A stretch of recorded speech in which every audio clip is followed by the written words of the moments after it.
If a single sentence could bring down an entire tech empire in less than 72 hours, wouldn't you want to know what it was? The boardroom sat atop the highest floor of the Larkin and Vale building, grand, cold, and quiet, like a cathedral of commerce. Light poured from the glass ceiling onto the long, black ebony conference table, where 11 impeccably dressed white men sat, exchanging glances and subtle nods. The door opened. Elias Monroe walked in. No announcement. No introduction. He had been CEO of Synertech for nearly 7 years. Dark grey tailored suit, crisp white shirt with no tie, steady steps, and a direct gaze. But as Elias approached the head chair at the table, no one stood. No one greeted him. One man checked his watch. Another pursed his lips, flipping through papers as if his presence was an inconvenience. Elias sat calmly, placing both hands on the table. No expression. The chairman, Richard Alden, tapped his glass gently before speaking without preamble. "We've convened this emergency session to discuss concerns regarding your executive performance, transaction transparency, and the cultural alignment between you and Synertech's long-term direction." No one waited for a response. No one invited him to speak. Elias simply looked ahead in silence. Richard continued, his tone reading like a pre-written statement. "The deals you negotiated directly with Eurasia Ventures raise concerns. Your decision, making without board consultation, and, it must be said, your leadership image, while effective, does not align with investor expectations." Another man added with casual cruelty, "We need a more traditional CEO, someone Tokyo and Zurich can feel comfortable with." A vice president smirked. "Yes, time to end this diversity experiment." Elias did not react. He exhaled quietly, his eyes scanning familiar faces that now felt distant. He had known this day would come. He just didn't expect it. So soon. Richard nodded. "The vote is complete. Effective immediately. Security is already arranged to escort you from the building." Someone down the table tossed in, "You can keep the parking spot. Consider it a farewell gift." Elias stood, slowly, deliberately. He pulled out his phone and pressed a button. "It's done," he said softly. "Pull everything. Today." Then he tucked the phone back into his pocket. The door behind him opened. 2 security guards entered. Someone in the room chuckled. "Calling your lawyer?" "No." "Probably his barber." Elias rolled his wrist, adjusted his cuff, stood tall, his gaze unwavering. "Give it 2 hours," he said quietly as he walked out. "Everything will shift." The room erupted in laughter. No one believed him. No one realized they had just sparked a storm. The ground floor of Synertech remained as busy as ever, but no one suspected that an earthquake was quietly moving beneath their feet. Elias Monroe walked past the reception desk like a stranger. A few employees looked up. Some recognized him. Others simply sensed something unusual in his calm stride. There was no complaint, no pleading glance, only a composed walk, as if he had taken this path 1,000 times before. The only difference was that today he was not walking it to return. He entered Nova Axis, a sleek glass tower tucked within Chicago's financial district. Inside, 3 people were waiting for him. No introductions were needed. They exchanged looks. One handed him a laptop already playing a video. The boardroom from earlier appeared on screen. The audio was clear. Every insult, every condescending laugh, every superior glance had been recorded, leaked, and in under an hour had surpassed 1 million views. Elias didn't flinch. He didn't tremble. He simply closed the laptop and gave the order, "Initiate Phase 2.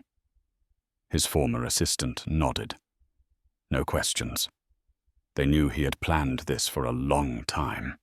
Outside, the early summer wind swept along Monroe Street as if whispering signs of a coming change.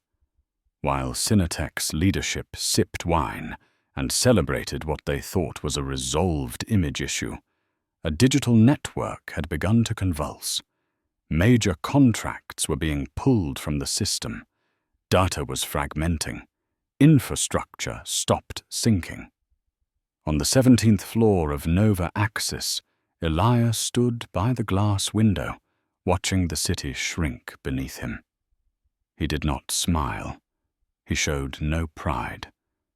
He simply gave a signal to James, head of cybersecurity, to proceed. "Status of the system?" Elias asked. "All back. End structures within Synertech that we once coded are being gradually disabled. Data is being rerouted to Nova.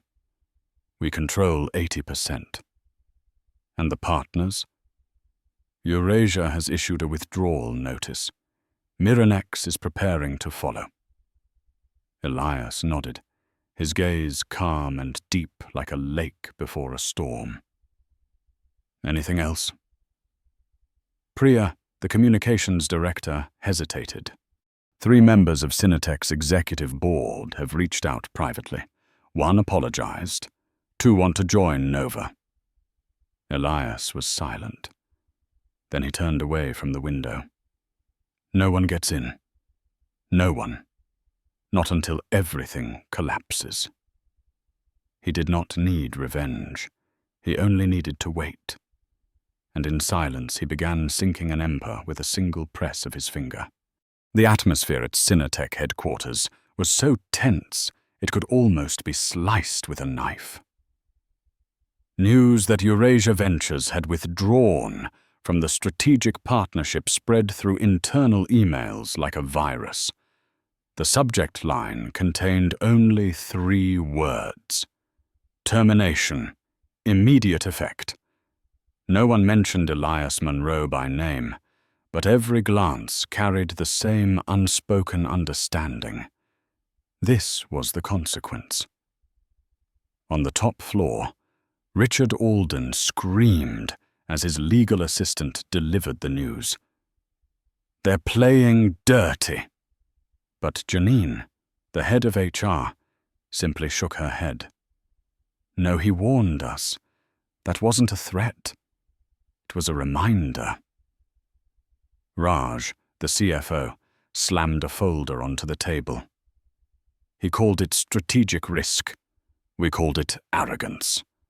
Another executive burst into the room, holding up his phone in a panic. "It's not just Eurasia. Miranex just removed Synertech from their global partner list. All emails are bouncing. No one's picking up. They've ghosted the entire system." A suffocating silence fell. Names once revered in the tech world now exchanged anxious glances. On the lower floors, employees whispered by the coffee machine. Was he really fired? I saw the video. They said he wasn't traditional enough. No one spoke up? No one dared. Outside, on social media, the clip of the fateful board meeting exploded. Phrases like "diversity experiment" and "we need a face Tokyo can trust" were captured, subtitled, and spread at lightning speed. One Twitter user wrote, "He wasn't fired. They just triggered the trap he had set all along." Back at Nova Axis, Elias sat quietly in a conference room, surrounded by screens filled with charts and system alerts. Synertech stock is down 12% in the first hour of trading, James reported. Elias was thoughtful. When does the second auxiliary clause take effect? In 48 hours. 3 support vendors will follow Eurasia. Kill switch? Standing by. Elias nodded, without a trace of excitement. This isn't revenge, he said. This is architecture.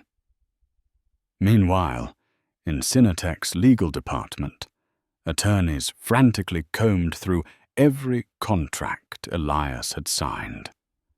On each one, there was an unusual clause. Termination of the CEO without an approved succession plan shall result in contract invalidation. One lawyer whispered, he didn't sabotage it. He just built everything around himself. And when they removed him, everything unraveled on its own.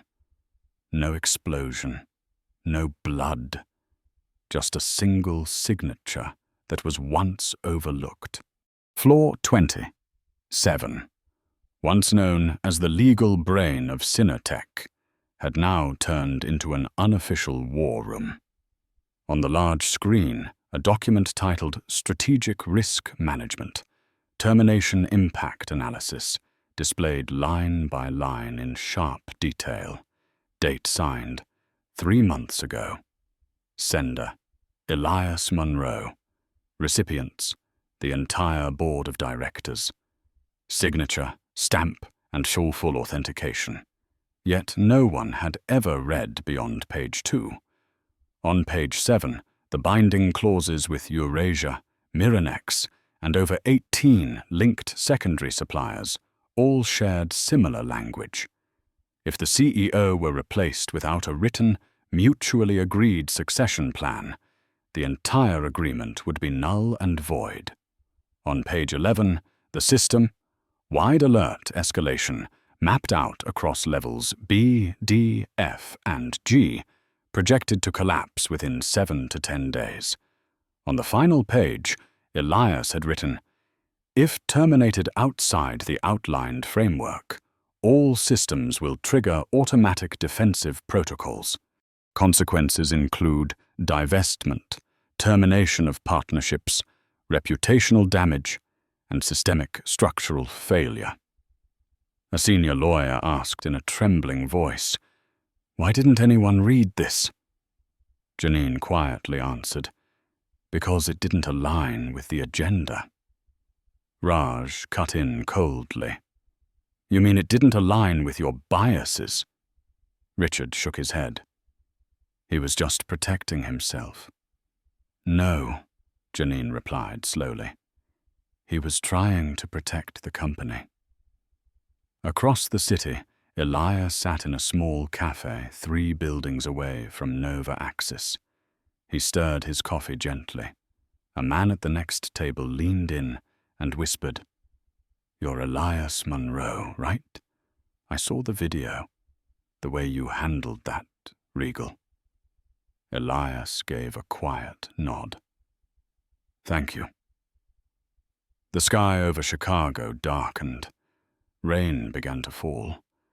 But in Elias's mind, another storm was brewing. Not one of weather, but of systems. And Synertech, once a symbol of corporate power, now faced a collapse no firewall could stop.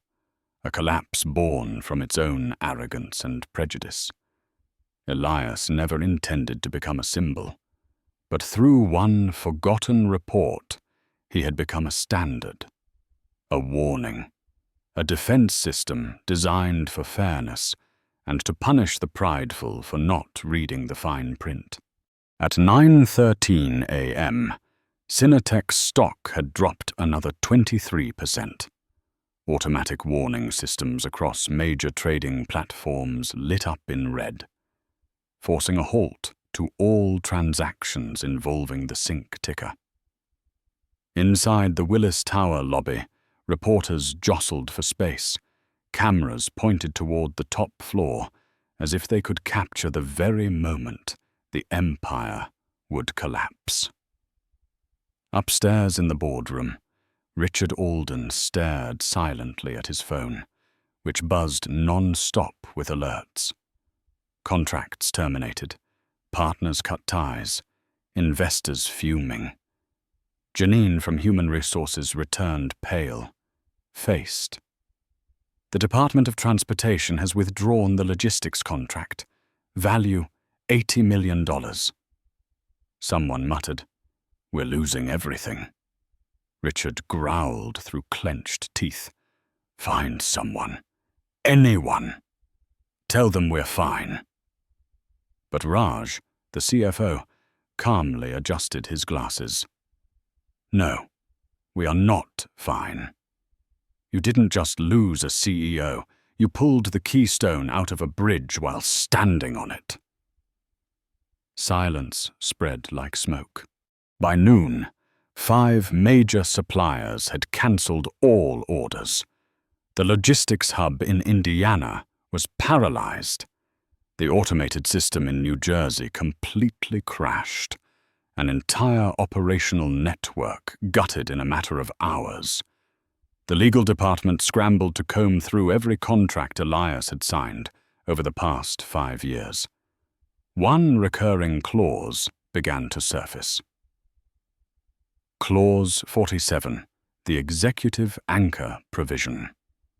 Its contents read, "If the CEO is replaced without a succession plan, approved by all signatories, the contract becomes void, and all obligations are suspended until an independent arbitrator is appointed." A clause that once seemed technical, a line no one bothered to read carefully. An anchor embedded in every agreement like a quiet warning, now turned into a verdict.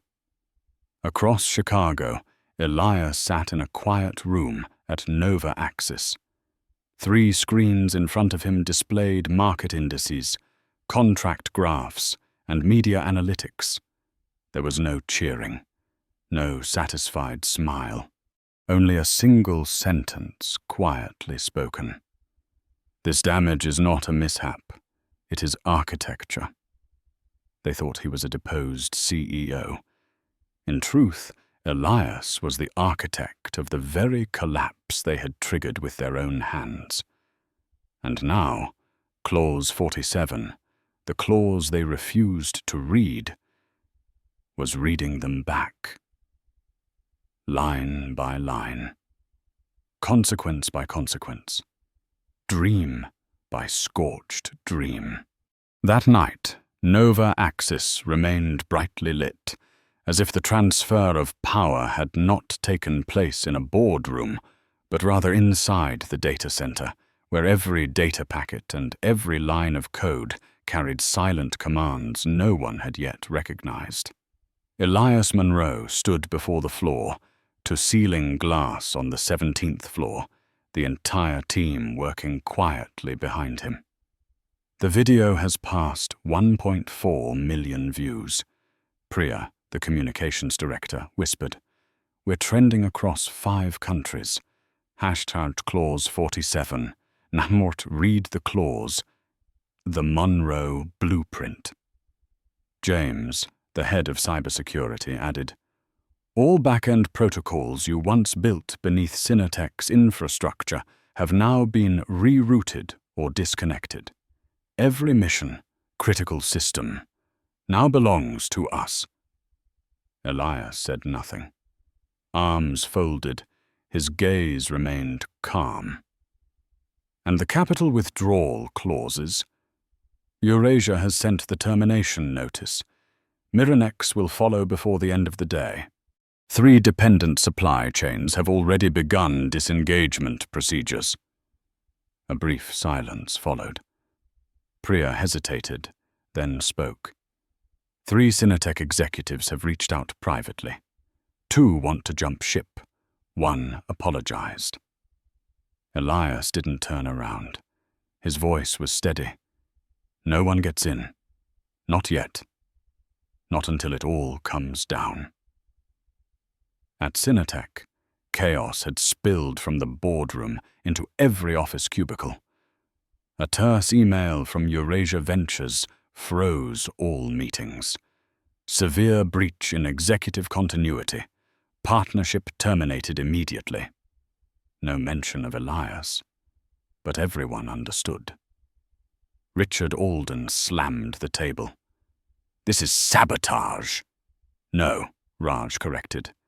"It is foresight." A female executive rushed in, breathless. "Not just Eurasia. Miranex has scrubbed us from all public listings. Every communication channel has gone dark." The room fell under the heavy shadow of truth. They had dismissed a man who didn't look like them, a mind they couldn't frame. They believed power belonged to the loudest voice in the room. But now they saw there are forms of power that don't need volume. Just a line written in the right place, a clause timed with precision, and one man silent enough to design justice in the dark. The next morning, while newsrooms scrambled to define the collapse of Synertech, a recording less than a minute long began circulating online.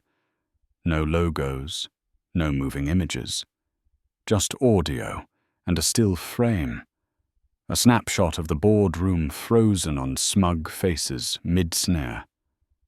The first voice echoed, "I don't care how many deals he signs. Zurich is uncomfortable. Tokyo, too." Then a sharp laugh. "He's overconfident, doesn't know when to be quiet. We need someone who looks like a real CEO." Finally, a deep, cold voice all too familiar to thousands of employees. "He makes our partners nervous. We need cleaner optics. Proceed without him." Richard Alden's voice. The clip spread like wildfire. Experts verified its authenticity. Television anchors replayed every second, analyzing every breath, every pause. The phrase "clean optics" became a cultural flashpoint, laying bare the unspoken bias around image and skin color. Synertech's stock continued its freefall. Banks cut credit lines. The internal system flooded with complaints from staff and media inquiries. A staffer spray painted across the lobby wall in bold red. "Not clean enough?" At Nova Axis, Elias declined to comment. "Do we have a response?" James asked. Elias shook his head. "No need. Let them burn by their own words." At Synertech, the atmosphere turned into collective outrage. Executives began pointing fingers. One accused Janine of ignoring legal warnings. Another claimed Richard dismissed every note from Elias, purely out of personal bias. Raj slammed a folder to the floor. "You didn't just ignore him. You turned him into a warning for anyone who didn't look like you." When Gerald asked, "What now?" Raj replied, "Now our legacy is dying right in front of us." In the company, wide live stream, hundreds of employees stood and walked out as Gerald stumbled through excuses. Back at Nova, Elias watched in silence. James whispered, "Have we activated the contingency map yet?" Elias shook his head with the faintest smile. "Not yet. I'm being merciful." That afternoon, when the markets closed, Synertech had officially lost more than 41% of its value in less than a single trading day. A collapse the media called the greatest crisis of trust in American tech history. The Synertech building, once proudly wrapped in glass that mirrored the Chicago sky, had now become a gathering point for reporters holding microphones high. Former employees brandishing handwritten protest signs, and those who once believed the company stood for innovation. But behind the chaos, an email quietly landed in the inbox of Synertech's legal team. No flashy subject line, no clear signature. Just a line that read, You ignored it once. Maybe now you'll read it. Attached was a 23-page PDF, a strategic impact analysis titled Executive Termination Contingency Proposal. Author, Elias Monroe. Submitted 3 months ago.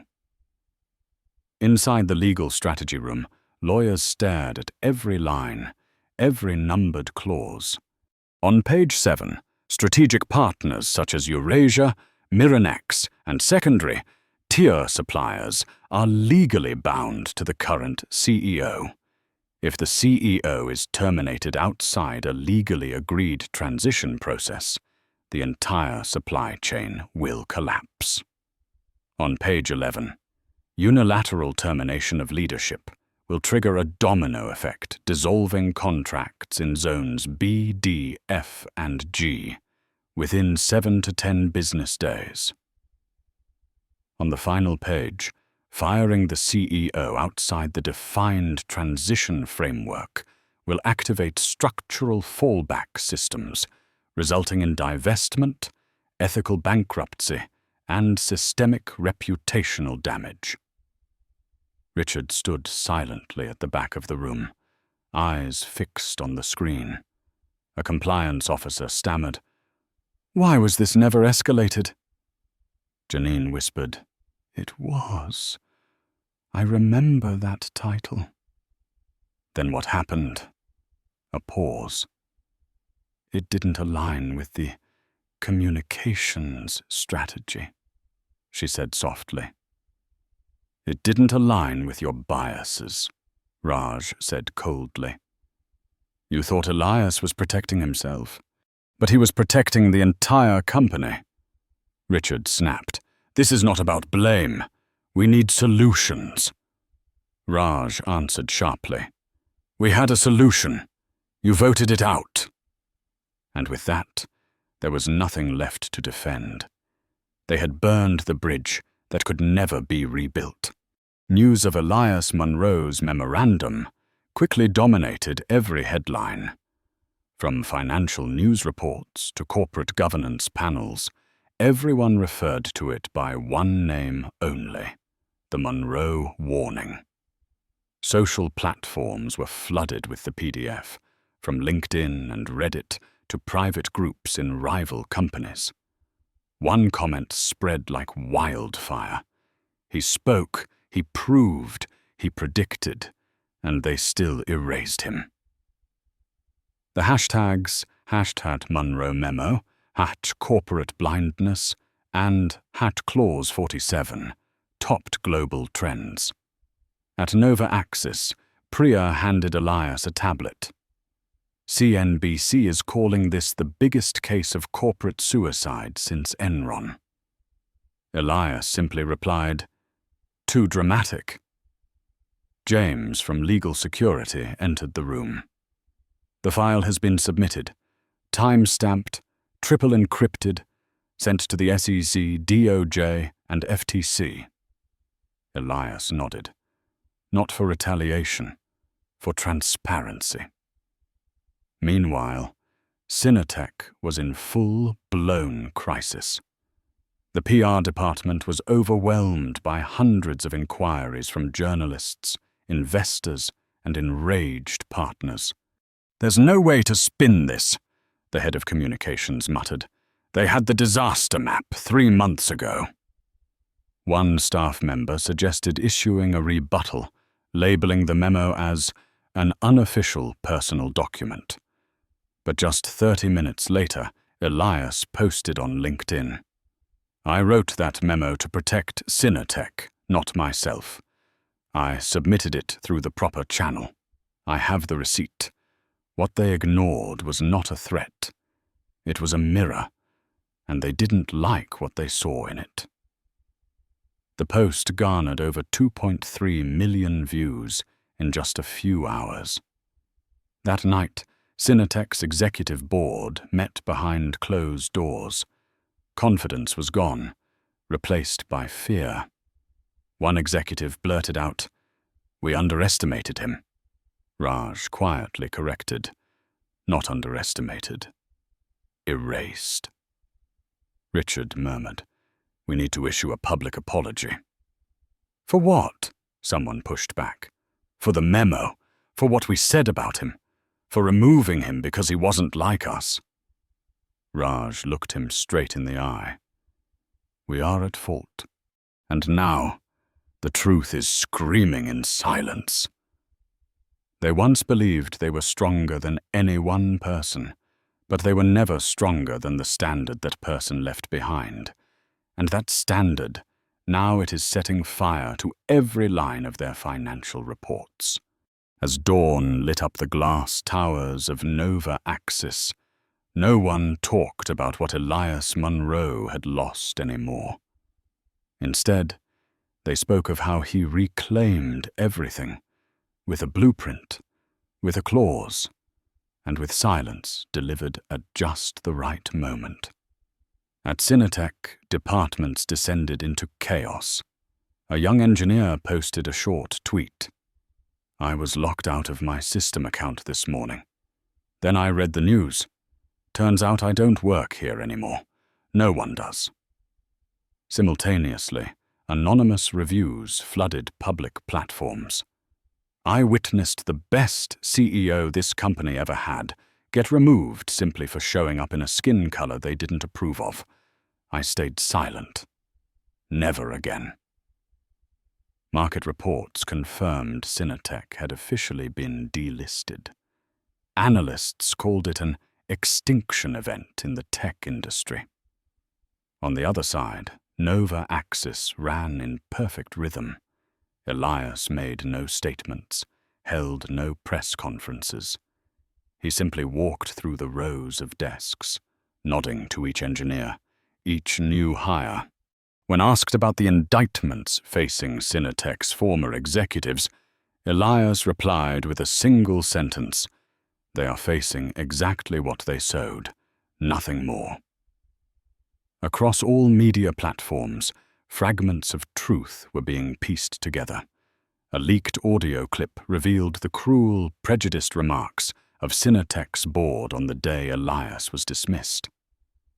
"He makes Zurich uncomfortable. Tokyo, too. Too confident.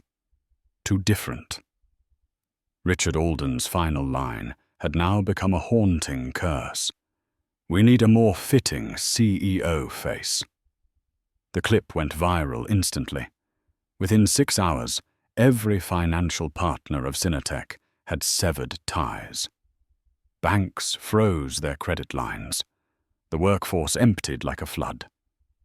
And Nova Axis, with NAC Core, the logistics platform Elias had quietly built years ago, began expanding across Europe and Asia with surgical precision. Elias did not retaliate. He never had to. He simply built and let the system speak. Because he understood, the strength of a platform lies not in noise, but in a design built to endure, whether its creator remains or not. When Elias Monroe stepped into the private boardroom at Nova Axis on Tuesday morning, his face revealed no emotion, but his eyes were already looking far beyond any contract just signed. Michelle, now serving as COO, presented the final report. "We've reached sustainable profitability across all 3 markets, Europe, North America, and Asia. All shares have been transparently allocated. Not a single shareholder holds dominant control." Elias nodded. "And the executive board?" "Still aligned, still diverse, and not a single split vote to date." A faint smile crossed his face. "At last, things are becoming what we once only dared to dream." Michelle replied, "It's not a dream anymore. It's better." On that quiet morning, Elias walked out of Nova Axis, crossing South Congress Avenue, where the sunlight spilled across rooftops of steel and glass. No one recognized the man in the hoodie holding a cup of black coffee as he looked toward a building that was once a symbol, the former headquarters of Synertech. The sign had been taken down. A new startup was moving in. No one remembered the meetings that once took place there. But Elias did. He remembered every scoff, every glance that saw through him. The moment his hand tightened around his phone and he said, "It's over. Pull everything." Now none of that mattered anymore, because Synertech hadn't just been erased from the market. It had been erased from public memory, like a lesson passed over by a generation building something better. Back at Nova Axis headquarters, the main screen in the grand lobby displayed hundreds of glowing dots on a global map, each one a city, a partner, a system operating on the values sparked by a once dismissed clause, Clause 47.